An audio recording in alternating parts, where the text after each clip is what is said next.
हरे कृष्णा। नाला सोपारा में यूँ तो बहुत सारी संस्थाएं हैं, सेवा भाव से काम करती हैं, लोगों की सेवा करती हैं, मदद करती हैं, लेकिन फिर भी उनका कहीं ना कहीं कोई स्वार्थ जुड़ा होता है। लेकिन नाला सोपारा में ही एक संस्था है, एक फाउंडेशन है, CSHS फाउंडेशन, जो कि बिना स्वार्थ के लोगों की सेवा करती है और भगवान का भजन भी करती है और लोगों को भगवान की ओर अग्रसर करने की प्रेरणा भी उनको देती है। तो ये CSH फाउंडेशन कैसे चलती है, कहाँ से उनका सब खर्चा चलता है, कैसे उनकी व्यवस्था चलती है, उस विषय में हम आज मिलते हैं CSH फाउंडेशन के प्रभु जी मधु मंगल दास जी से। उनसे जानते हैं कि वो इस तरह की पूरी व्यवस्था पिछले 18-20 साल से चला रहे हैं, उसके पीछे कौन फंडिंग करता है, कौन सहायता करता है, कौन मदद करता है और वो किन लोगों की मदद करते हैं, कैसे मदद करते हैं और भगवान की ओर कैसे अग्रसर लोगों को करते हैं, ये सब जानते हैं प्रभु मधु मंगल दास जी से। ये CSHS फाउंडेशन, इसका फुल फॉर्म है कांग्रेगेशनल सोसाइटी फॉर हरिनाम संकीर्तन फाउंडेशन।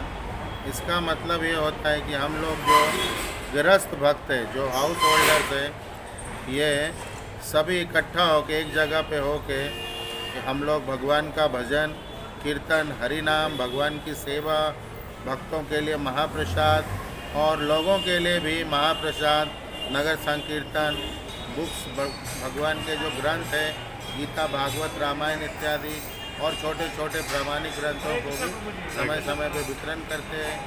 शहर में रथ यात्रा करते हैं और अनेक जो उत्सव है वो हम लोग यहाँ पे वैष्णव उत्सव करते हैं। तो इस प्रकार से CSHS फाउंडेशन, अगर आप सारांश में समझना चाहते हैं तो गृहस्थ भक्तों का, जो लोग घर में रहते हैं, मंदिरों से दूर रहते हैं, बड़े बड़े जो मंदिर है, उनका एक संस्था है, एक मंडल है, एक समूह है और जो मिल के सब आपस में भगवान के भजन, सेवा और अनेक प्रकार के जो भक्ति के कार्य है, शुद्ध भक्ति के कार्य है, उसमें खुद भी लगे रहते हैं और जितने भी लोग शहर के आते हैं सभी बिना भेदभाव के उनको इसमें हम लोग शामिल करते हैं। न जाति का भेद है, न धर्म का भेद है, कोई भी आ सकता है, कोई भी भगवान का भजन कर सकता है। सभी के लिए महाप्रसाद, भोजन प्रसाद भी होता है और गीता, भागवत, रामायण के लिए भी सभी का प्रयास कर रहे हैं। प्रभु जी, ऐसी व्यवस्था बनाने के लिए बिना फंड के तो कोई काम हो नहीं सकता। बिल्कुल। तो बाकी संस्थाएं भी करती हैं, वो औरों से फंड जुटाती हैं और आधा लगाती हैं, आधा अपनी जेब में डाल देती हैं। तो आपके पास ये फंडिंग कैसे व्यवस्था चलाते हैं, कहाँ से पैसा आता है और कहाँ से आप लगाते हैं? बहुत अच्छा आपका जिज्ञासा है। देखिए, हम लोग पिछले 20 साल से यहाँ पे ये नाला सोपारा और वसई तालुका में हरिनाम संकीर्तन का जो यज्ञ है, जो कलयुग का सर्वश्रेष्ठ यज्ञ है, कलयुग में जब कीर्तन, नाम संकीर्तन ही सबसे श्रेष्ठ यज्ञ है और सबसे श्रेष्ठ भजन क्रिया है। तो ये हम लोग पिछले 20 साल से कर रहे हैं, पहले दुबई स्टेट में और अब यहाँ पे बापा सीताराम भवन है, जो मार्केट है, वहाँ पे दूसरे माले पे। तो हमारे पास कम से कम 200-250 भक्त हैं यहाँ जो नियमित रूप से आते हैं। वैसे तो 400-500 भक्त हैं, लेकिन जो नियमित रूप से आते हैं वो लगभग 250-300 लोग आते हैं। तो ये सभी भक्त आपस में, जिनको जो कोई भी सुविधा होती है, जिनको जो कुछ भी स्वेच्छा से दान देना होता है, वो महीने में अपने स्वेच्छा से दान देते हैं। जो कुछ भी इकट्ठा होता है उसी से ये पूरा सत्संग, पूरा प्रोग्राम, पूरा हर प्रकार का आयोजन, चाहे जन्माष्टमी हो, रामनवमी हो, या हमारा 9 दिवसीय भागवत कथा हो, या फिर भगवान की रथ यात्रा हो, या अनेक जो भी कुछ कार्य है, या हर शनिवार जो यहाँ पे सभी लोगों के लिए महाप्रसाद, डिनर प्रसाद होता है, या फूलों की भव्य रंगोली की सेवा होती है, सब उसी व्यवस्था में चलता है। अगर कहीं कुछ कम पड़ता है तो हमारे कुछ भक्त हैं, 2, 4, 5 ऐसे भक्त हैं जो फिर आपस में कंट्रीब्यूट करते हैं कि किसी भी प्रकार से सत्संग चलते रहना चाहिए, कार्यक्रम, ये दिव्य आयोजन चलते रहना चाहिए और शहर के लोगों तक हरिनाम पहुंचना चाहिए, ताकि वे भी भगवान के साथ अपने संबंध को जोड़ सके, स्थापित कर सके, अपने आप को आनंदित और मंगलमय बना सके और अपने आप को भगवत धाम ले जा सके। तो भक्तों के जो यहाँ भक्त आते हैं, सिर्फ और सिर्फ उनके सहयोग से ही ये संस्था, ये कार्यक्रम चल रही है। पिछले 20 सालों से हम लोग किसी भी प्रकार का कोई भी फंडिंग, किसी प्रकार का कोई भी दान बाहर जाके नहीं मांगते हैं। ऐसा मानना है व्यक्तिगत रूप से, और चूँकि यहाँ हमारे देख रेख में चलती है, भगवान जगन्नाथ ने हमें ये जिम्मेदारी दिया है, तो हमारा ऐसा मानना है कि हम अपना ज़्यादा से ज़्यादा समय भगवान को दे, भगवान की सेवा में दे, जप तप में दे, उनके अर्चन में इत्यादि में दे, और भगवान को शरणागत रहते हुए ना ही दान पे फोकस करना है, ना ही हमें फाइनेंस पे फोकस करना है। हमें भगवान को शरणागत होना है, जगन्नाथ जी को शरणागत होकर के सारे अपने भक्ति के जो महत्वपूर्ण अंग है, सेवा, नाम जप और भगवान का अनेक प्रकार से प्रसन्नता के लिए कार्य करना, उस पर हमारा फोकस रहता है। इसलिए हमारे यहाँ कोई प्रकल्प नहीं है, कोई एक ऐसा व्यक्ति भी नहीं है जो फाइनेंस इकट्ठा करता हो, डोनेशन जमा करता हो, कोई प्रकल्प चलाता हो। आज मंदिरों में, संस्थाओं में क्या होता है, अनेक प्रकल्प होते हैं। गौशाला का कार्य होता है, गुरुकुल का कार्य होता है, विधवा आश्रम के कार्य होते हैं, कहीं कहीं लाइफ मेंबरशिप होते हैं, कहीं पे जन्माष्टमी है तो कलश डोनेशन होते, रामनवमी कलश डोनेशन होते। अगर गुरु का अगर जन्मदिन मनाना है, आविर्भाव तिथि मनाना है या व्यास पूजा मनाना है, तो फिर वहाँ पे अनेक प्रकार के दान की व्यवस्था बनाई जाती है। अनेक अनेक प्रकार के प्रकल्प चलाए जाते हैं संस्थाओं के द्वारा, मंदिरों के द्वारा। हमें इसका विरोध नहीं है, लेकिन हमारा जो मतभेद है, जो हमारा एक सोच है, वो अलग है कि हमें इन चीज़ों पे आश्रित नहीं रहना है, अपना समय नहीं खराब करना है। हमें अपना समय भगवान की सेवा में देनी है, नाम जप में देना है। जैसा भगवान कहते हैं, आप मेरे शरण में आओ, बाकी मैं सब देख लूँगा। गीता में ऐसे भगवान ने कहा है कि सर्वधर्मान परित्यज्य माम एकम शरणम व्रजा अहम त्वं सब पापेभ्यो मोक्षयिष्यामि मा शुचः। और बार बार अनेक जगह पे कहा गया है, सिर्फ आप मेरी शरण में आओ, हम आपका सब कुछ जो है उसको संभालेंगे, जो नहीं है वो भी ला के देंगे, ऐसे भी कहा गया है। तो इसलिए हमारा विचार है कि हमारा ध्यान, हमारा फोकस सेवा, भजन, भक्ति के महत्वपूर्ण अंगों पे लगाया जाए, ना कि बेवजह फंडिंग में अपना पूरा श्रम लगाया जाए, जीवन लगाया जाए और फिर उसी के पीछे जीवन पूरा कर लिया जाए। अभी हम बात करते हैं इतनी बड़ी संस्था इस्कॉन, आप जानते हैं, वो भी फ्री फूड के लिए चंदा इकट्ठा करते हैं। इवन ऑनलाइन डिजिटल मीडिया में उनका ऐड आता रहता है कि हम फ्री फूड सप्लाई करते हैं। उसके लिए वो इतनी बड़ी संस्था भी जो है दान मांगती है, और आप बिना उसके मांगे लोगों को दे रहे हैं, डेली भी खिला रहे हैं। और कोरोना काल में आपने बहुत से लोगों को मदद भी की है, राशन की मदद भी की है और कुछ लोगों को खाना भी खिलवाया है। तो आप मतलब कैसे पॉसिबल हो जाता है? देखिए, जब आप भगवान पे आश्रित रहते हैं तो भगवान हर कार्य को संभव कर देते हैं, क्योंकि भगवान सर्व समर्थ है। कुछ भी करने में उनको कोई परेशानी नहीं होती है। वो सब कुछ इतनी आसानी से कर देते और करा लेते हैं जैसे कोई बड़ी बात है ही नहीं। और ये समझने में लोगों को ज़रूर परेशानी होती है, जैसा आप प्रश्न पूछ रहे हैं। तो हम लोग निश्चित रूप से, आप जैसे जानते हैं कि हम लोगों ने पूरे कोरोना काल में हम लोगों ने लोगों को महाप्रसाद पेट भर के खिलाया है। साथ ही साथ कुछ ज़रूरतमंद लोगों को हमने राशन, कच्चा राशन, दाल, चावल, सब्जी, तेल इत्यादि भी हम लोगों ने दिया है, ताकि उनको भोजन मिल सके 2 समय। और अभी भी आप देखते हैं कि हम डेली फूड फॉर लाइफ करते हैं। रोज़ हमारे यहाँ कम से कम 20-25 भक्त लोग सुबह शाम में लाके लोगों को प्रसाद दिया जाता है। और बीच बीच में जैसे कि हम लोग मकर संक्रांति इत्यादि तो फूड फॉर लाइफ करते हैं। हर शनिवार को हमारे यहाँ फूड फॉर लाइफ होता है, फ्री महाप्रसाद होता है, 1 रुपया उसका चार्ज नहीं लेते हम लोग। तो इस प्रकार से चल रहा है भक्तों के सहयोग से, भगवान की असीम कृपा से।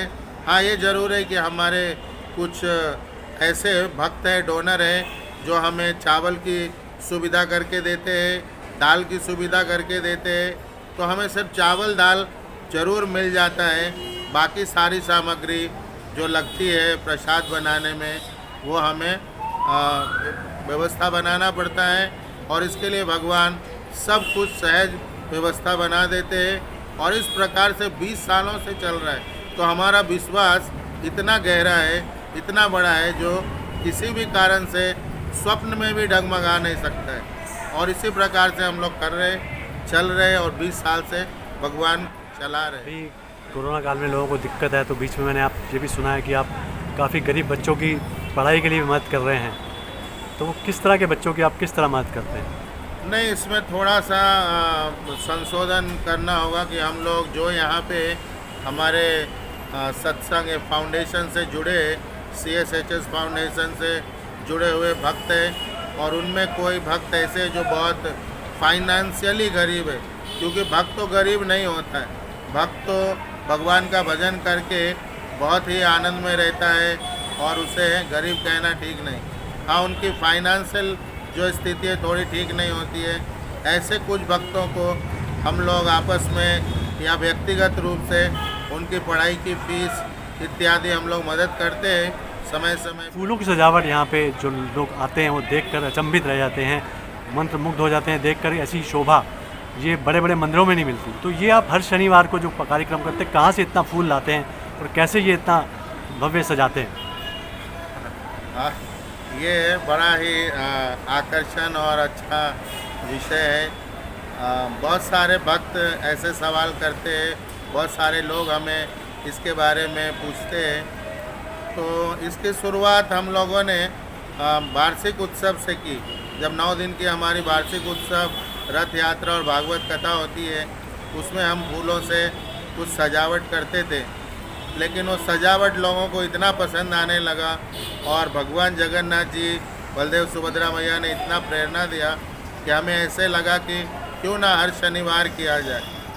और फिर भगवान ने इस प्रकार के कुछ भक्त भी यहाँ पे उपलब्ध करा दिए, जो रंगोली बनाने में बहुत पारंगत है, बहुत भाव से, बहुत प्रेम से, निष्ठा के साथ समय से आकर के बनाते हैं। तो हम हर शनिवार को इसको कंटिन्यू करने का इसका हमने संकल्प किया कि भगवान, हमारे पास फंड तो बहुत नहीं होता है, फिर भी हम प्रयास करेंगे, आप हमें कृपा करेंगे तो हम आपके आनंद के लिए ये फूलों की रंगोली का हर शनिवार प्रयास करता रहूँगा। और अभी तक लगभग पिछले 1-1.5 साल से 2 साल से हम लोग उसमें सफल हो रहे। जगन्नाथ जी की कृपा से, प्रभुपाद महाराज की कृपा से, निश्चित रूप से उनकी प्रसन्नता है, तो हमें सहयोग भी मिल रहे हैं और हम फूल लेके आते हैं। इस दिन शनिवार को सुबह हम फूलों के लिए जाते हैं।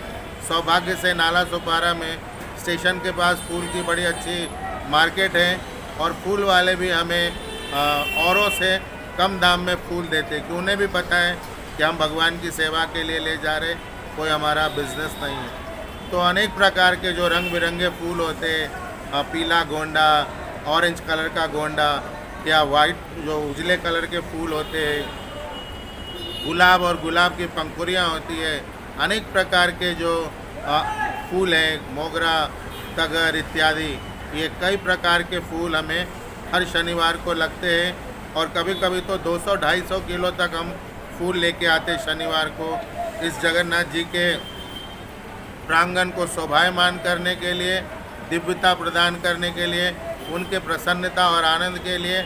और हमारे सभी 8, 10, 15 भक्त मिलके ये रंगोली का काम करते हैं। उसमें हमारी 1-2 माताएं बहुत ही पारंगत हैं, निपुण हैं, बहुत ही भाव से, प्रेम से, बारीकी से और बहुत सुंदर सुंदर वो डिज़ाइन और भगवान के छवि इत्यादि बनाते हैं, जो अति मनमोहक होते हैं। और हमारे 3-4 माताएं हैं जो भगवान के लिए बहुत सुंदर पुष्पहार बनाते हैं। तो जो यहाँ पे 300, 400 या 250, 300 लोगों का जो प्रसाद बनता है, वो भी यहाँ के भक्त बनाते हैं या उसके लिए भी आपके पास कुछ स्टाफ या कोई महाराज आपने रखा हो? नहीं, हमारे पास देखिए, हमारा एक अपना व्यक्तिगत एक सोच है, एक अपनी जवाबदेही है, जिम्मेदारी है, एक स्वभाव भी है कि हम यहाँ पे अपने इस फाउंडेशन में, जो CSHS फाउंडेशन है, हम एक भी पेड स्टाफ नहीं रखना है। हमें सेवा करनी है, हमें कोई भी प्रकार का पेड स्टाफ नहीं रखना है, उनको पगार नहीं देना है। सेवा, सेवा और सेवा, भगवान की सेवा, भक्ति करना मीन्स भगवान की सेवा में अपने आप को रत करना। तो हमारे पास चाहे फूल की सेवा हो, आरती की सेवा हो, झाड़ू की सेवा हो या कोई भी सेवा हो, A to Z सभी हमारे भक्त करते हैं। आपने कहा रसोई की सेवा, प्रसादम की सेवा, इसमें हमारे पास एक से बढ़ के एक पारंगत भक्त है रसोई की सेवा के लिए। और ये हमारे भक्त वर्षों से सेवा करते आ रहे, विशेष तौर पे अजामिल विजय दास प्रभु, दशरथ प्राण दास प्रभु और बहुत सालों तक नंदुलाल दास और अनेक भक्त हैं हमारे पास जो बहुत ही डेडिकेशन के साथ, बहुत ही गंभीरता के साथ, बहुत प्रेम से, बहुत भाव से ये सेवा कर रहे हैं। अमोल प्रभु इत्यादि बहुत सारे भक्त उसमें, जो रोज़ की सेवा होती है उसमें भी 2-4 भक्त भगवान का भोग सेवा करते। तो ये सभी भक्त, मैं नाम तो सबका नहीं बता पाऊँगा, लेकिन कम से कम 25 से 50 भक्त हैं जो भोग सेवा में डेडिकेटेड रहते हैं, भोग सेवा में अपने आप को लगा के रखते हैं वर्षों से, और बहुत प्रेम से, बहुत भाव से, शरणागत होकर के। उनकी कोई इच्छा नहीं है, एकमात्र इच्छा है कि भगवान उनके हाथ का बना हुआ भोग खाएं, ग्रहण करें, और यही उनका आनंद है, यही वो चाहते हैं और लगे हैं सालों साल से। अंत में मैं ये पूछना चाहूँगा कि CSH फाउंडेशन का मकसद क्या है, उद्देश्य क्या है? देखिए, हमारा उद्देश्य जो CSHS फाउंडेशन का है, जैसा हमारा नाम है वैसा ही हमारा काम है। CSHS फाउंडेशन कांग्रेगेशनल मतलब गृहस्थ, CSHS कांग्रेगेशनल सोसाइटी हमारा जो ये समूह है, समाज है, हरि नाम संकीर्तन के लिए। ये हरि नाम संकीर्तन जन जन तक पहुंचाना हमारा उद्देश्य है। और चैतन्य महाप्रभु यही कहते हैं कि जारे देखो तारे कहो कृष्ण उपदेश। हमारे वैष्णवों ने, हमारे आचार्यों ने, हमारे गुरुजन जो श्रील प्रभुपाद जी महाराज है, जिन्होंने दुनिया भर में नाम का प्रचार किया है और अनेक लोगों को कृष्ण भक्त बनाए हैं। तो उसी कड़ी में हम लोग यहाँ पे पिछले 20 साल से वसई तालुका में, विशेष करके नाला सोपारा में हरि नाम जन जन तक पहुँचाना है। लोगों को सनातन धर्म के जो ग्रंथ है, सनातन धर्म से जोड़ना है, उन ग्रंथों को उनको घर तक पहुँचाना है, गीता भागवत रामायण इत्यादि, और उनको अपने सनातन धर्म को मजबूत करने का हम निवेदन करते हैं, प्रयास करते हैं। हर कोई हरि नाम करे, हर कोई वेजिटेरियन हो, हर कोई दूसरे को दर्द को, दुख को समझे। जैसे कि आप सुनते आ रहे हैं, वैष्णव जन तो तेने कहिए जी, पीर पराई जाने रे। तो हम लोग हर किसी का जो दुख है, दर्द है, बांटने का कोशिश करते हैं। और इसका सबसे ऊंचा और सबसे प्रभावी और सबसे सरल तरीका है वो ये है कि उनको हरि नाम का दान दिया जाए, हरि नाम से जोड़ा जाए, हरि से जोड़ा जाए, हरि धाम की व्यवस्था बनाई जाए। और इससे बड़ा आनंद और कुछ भी नहीं इस संसार में, इस कलयुग में। तो इसलिए हमारा उद्देश्य बड़ा साफ है, सरल है और सहज है कि हर जन को हरि नाम, हरे कृष्ण महामंत्र उनके मुंह में डालना है और उनके हाथ में झोली माला देना है, माथे पे तिलक, गले में कंठी पहुंचाना है, घर घर भगवत गीता पहुंचाना है। ये हमारा उद्देश्य है और यही हम कर रहे पिछले 20 सालों से। हरे कृष्ण। प्रभु जी, एक चीज़ मैंने और सुनी है यहाँ पे कि आप हर साल लोगों को तीर्थ यात्रा कराने में लेके जाते हैं और कुछ भक्तों को तो आप अपने पैसे से भी करवा देते हैं। तो वो क्या, कैसे करते हैं? हाँ, ये बिल्कुल सही है जो आप कह रहे हैं कि हम लोग यहाँ पे हर साल में हमारा एक ही साल में यात्रा होता है, कार्तिक महीना। जैसे कि आपने सुना होगा या जानते हैं या पढ़ा होगा कि कार्तिक महीना भक्ति में उन्नति का सबसे बड़ा महीना होता है। और 12 महीनों में कार्तिक महीना, जिसको हम दामोदर मास कहते हैं, बहुत ही पवित्र, शुद्ध और भक्ति वाला महीना होता है। तो इसलिए इस महीने में हम एक ही यात्रा निकालते साल में, और ज़्यादा से ज़्यादा हम लोग वृंदावन, नहीं तो हम नवदीप धाम, और या तो हम जगन्नाथपुरी, ऐसे जो भगवान के विशेष धाम है, जो कलयुग के विशेष धाम है, वहाँ पे हम यात्रा लेके जाते हैं। 7 दिन से 10 दिन तक हम वहाँ रहते हैं और वहाँ रह करके प्रयास ये रहता है कि ज़्यादा से ज़्यादा भगवान के दिव्य लीलाओं के जो स्थल है, स्थान है, वहाँ का चरण धूलि लिया जाए, वहाँ की महिमा सुनी जाए, वहाँ का जल और प्रसाद ग्रहण किया जाए, वहाँ के लोगों से आशीर्वाद लिया जाए, उनका दर्शन करके पवित्र हो सके, वहाँ की महिमा सुन के अपने भक्ति जीवन को और प्रगाढ़ और गहरा बना सके। और इस प्रकार से हम लोग धाम में जाते हैं, वहाँ 10 दिन परिक्रमा, दान, तप, जप इत्यादि करके वापस हम लोग भगवान जगन्नाथ जी की सेवा में लगते हैं। कई बार ऐसे होता है जैसा आप कह रहे हैं कि कुछ लोगों को अपनी तरफ से यात्रा, हर साल ऐसा होता है कि 1 या 2 भक्त या कभी 3-4 भक्त रहते हैं जो बहुत ही फाइनेंशियली कमज़ोर रहते, उनके पास धन की कमी होती है। तो ऐसे भक्तों को हम लोग संस्था की तरफ से या व्यक्तिगत किसी भक्त के प्रयास से, किसी भक्त के तरफ से हम उनको यात्रा कराते हैं। किसी भक्त की कृपा से उनकी भी यात्रा हो जाती है और अपने आप को बहुत धन्य धन्य समझते हैं, उनकी सेवा और बढ़ जाती है, वो अपने आप को कृतज्ञ मानते हैं भक्तों का।